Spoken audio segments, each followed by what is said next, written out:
going through the screen run testing. And talking about the SLS, the next generation world's most powerful rocket that we're going to use to send people back to the moon.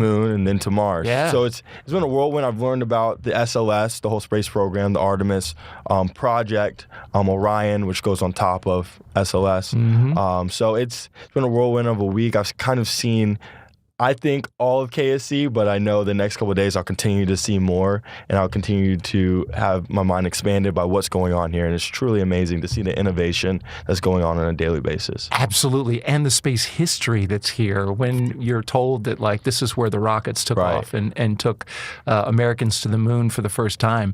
What's your sense of the history here? That's so humbling, because I'm connecting with the history just because, just growing up, being so interested in engineering, like the history is what you look up every single day. You're like, oh, wow, this is what we're doing. This is where we've come from. So then to be able to be here on the footsteps of where it all happened, where the innovation happened, where the science happened, where the engineering happened, and where the launches actually took place to take the people first to space and then to the moon, now to the International Space Station, where they'll take place to go to Mars. It's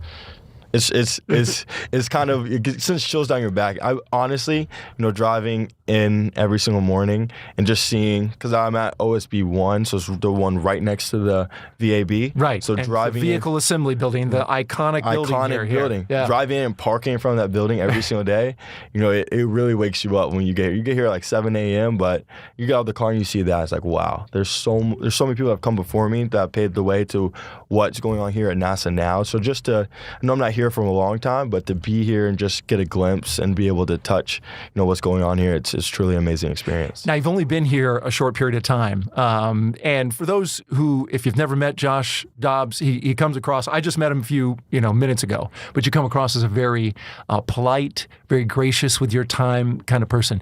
But now you're coming in as a professional quarterback to a lot of people who are engineers, who might be big football fans, fantasy football fans, like whatever, right? They're going to be like, oh, dude, can I have this? Are you going to get any work done? Like, how do you kind of give them a little stiff arm without being rude? You obviously, you give them both. Everyone wants to talk about football. I mean, It's like America's favorite pastime, and we're in like football central USA right here. Yeah. So everyone loves talking about the game, which I don't mind. I love talking about the game. But like the first couple of days, I also say, like, I'm here to learn the life of an engineer, because that's also part of who I am. I'm an engineer. I studied aerospace engineering, so I want to see the day in the life of an engineer. So it's funny. The first day we were mapping out, everything that I was going to do here, and they were saying, "Oh, you don't want to go to the meetings. Let's just show you the cool stuff." I said, "Okay, I want to see the cool stuff, but also, I truly want to sit down on the engineering meeting where you're discussing different things that are going on with the projects and different instrumentation that you have to test. I want to see the logistics side of it to understand what it means to be an engineer. Maybe I'm sitting there shadowing you doing your desk busy work, but that's still interesting to me, because I want to see, not being able to be around this field a lot in the real world, I want to see what it's like to be an engineer for a day. So I kind of taking it all in, whether it's the cool stuff where you're at the VAB, the Vertical Assembly Building, where you're at the pad, where the launch pad, or whether you're just sitting in the office doing normal desk work, it's all, you want to see it. It's all enjoyable to me. You mentioned meetings. Now NASA likes meetings. They do like meetings. We got to have meetings and acronyms. I've learned that quickly. Those are two hot topics here for sure. Almost like another language. It is. You speak. I started looking up the dictionary online. I'll just write down acronyms in my notebook and then just look it up online and then go home and later. That's what they were talking about. Okay, now I know what it's talking about. Now I get it. Now. Don't ever be afraid to ask for acronym, because everybody knows it out here. Like, hey, you got to get this figured out. Well, so what about the pro football part? Right now you're a professional quarterback in the NFL for the Jacksonville Jaguars. So what's your goals? What's your aim there? I aim there. So obviously I was traded from the Steelers to Jacksonville at the beginning of last season due to injuries and then logistics, and then also the NFL is a business, so you have to respect that side of it as well. My goal is to be a starting quarterback in the NFL. There's only 32 of them, and I want to be one of those 32. So that's what I'm working for every single day. It's funny, you go from engineering preparing all day to then going over to the gym. You got to get your workout in. So Right. days obviously can get stretched out, but it goes back to college. I understand how it is to juggle both sides of it. How is it to work toward a dream, to work toward a goal. So every single day I'm stacking chips, whether it's right now in the engineering world, but then also making sure I'm getting my training, my conditioning to be able to be prepared once our off-season regiment starts in April. Hit the ground running and be able to go in and dominate once the season comes. Oh, I love to hear that. Well, so these two goals here, becoming a starting quarterback in the NFL and then possibly an aerospace engineer, it's tough to imagine how you can keep that going forward.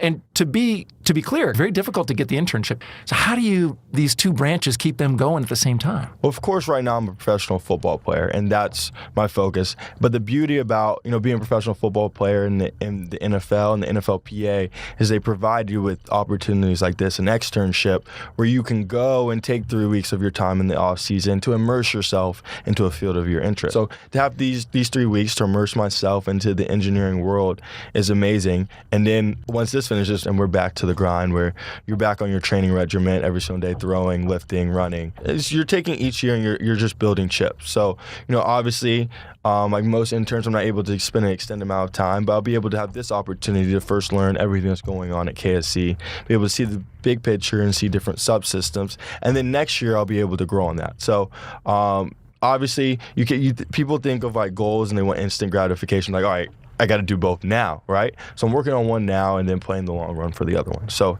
it works out pretty well, just seeing the big picture. Taking the small pieces step by step to get your goals. You're right, because it's very hard to realize a big goal like becoming an aerospace engineer all at once. Especially at NASA, right? Right, right. So what do you think about the new Artemis program? This is the one where we're seeking to land a woman, the first woman, and the next man on the moon by 2024. That's just 4 years away. When you hear that and you know that there's going to be a ton of engineering that kind of gets behind this, we've gone to the moon before, but really going to the moon this time is to help build that the next step, right for Mars. So what kind of what do you think about a goal that big that NASA has set? I think it's amazing. I think it's been a while since we've gone to the moon, and obviously there's a lot of reasons behind that. We were building an International Space Station, we were doing other missions, but for that to be a goal and just to see how that goal is basically the framework, the support to the next goal, the springboard to go into Mars, I think is extremely exciting. And I think the most interesting thing that I've seen on a daily basis is when you go out and you're a part of the different subsystems and you're interacting with the different engineers, the stuff that they're doing when they're building the mobile launcher and when they're assembling this rocket, it's stuff that's never been done before. That's what's so amazing about it. It's not like they're coming here and mass producing a piece that operates on a daily basis. They're literally building a rocket to do something that it's never done before and that has never been done in mankind. So it's special. It's special, right? It's almost mind blowing. It's like, wow, like it's like something you see in movies. It's truly mind blowing. So, I often find myself when I'm walking around the Space Center, particularly inside the VAB, and I'm looking at those massive structures, like I feel like I'm on the set of Star Wars. Well, the movie Pacific Rim where they have like the yes. That's what it feels like, the ginormous ceiling. Star Wars as well. Yep. You're walking around there, you're just like a kid in a zoo almost. It is. It's amazing just because of the innovation and then being able to like have an engineering background, just knowing what it takes. It's taking stuff that you learned in school, stuff that you've learned on the job, but it's also being able to use those and critically think to solve problems that have never been solved before. There's such a reward to that, isn't there? I think that's kind of like what's central to engineering is having a problem and finding that unique solution. Is there a particular type of problem that you would enjoy helping NASA solve? Honestly, any problem. It was actually interesting. Yesterday I was over with the virtual reality team where they take your body dimensions and they immerse you into different environments. So like whether you're like an astronaut or something working on the mobile launcher, you can see the stuff like actually work, in the space, right? Uh-huh. So I get a chance to spend extended time with them a little later. But that was so interesting because I'm thinking like, just how applicable that is to like every situation, whether it's here at NASA or in sports. Like just virtually seeing yourself in different situations and being able to take those mental reps. So whether you get out on the mobile launcher and you're trying to make an adjustment, or you're an astronaut trying to just fit in the spacecraft, there's so many applications for that software, for that technology, and I think really the sky's the limit for that. Just be able to virtually see stuff and get mental reps at it. So it's definitely interesting. All right, Joshua Dobbs, you're working some long days, interning by day here at Kennedy Space Center and getting ready for the NFL season coming up as a quarterback for the Jacksonville Jaguars. We wish you great success, and we thank you very much for being here. And listen, we know you're going to be fantastic, but if someday down the road, when you leave the NFL and you decide to come to NASA Kennedy, we got dibs on you for the flag football team, all right? That's a deal. We got a deal? No other NASA site will stand a chance. Oh, that's what I'm talking about. Joshua, it was a pleasure. Thank you. Thank you very much. Thank you for having me. I appreciate it. I'm Daryl Nail, and that's our show. Thanks for stopping by the Rocket Ranch. And special thanks to our guest, Joshua Dobbs.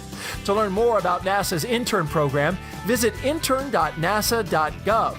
And to learn more about everything going on at KSC, go to nasa.gov/Kennedy.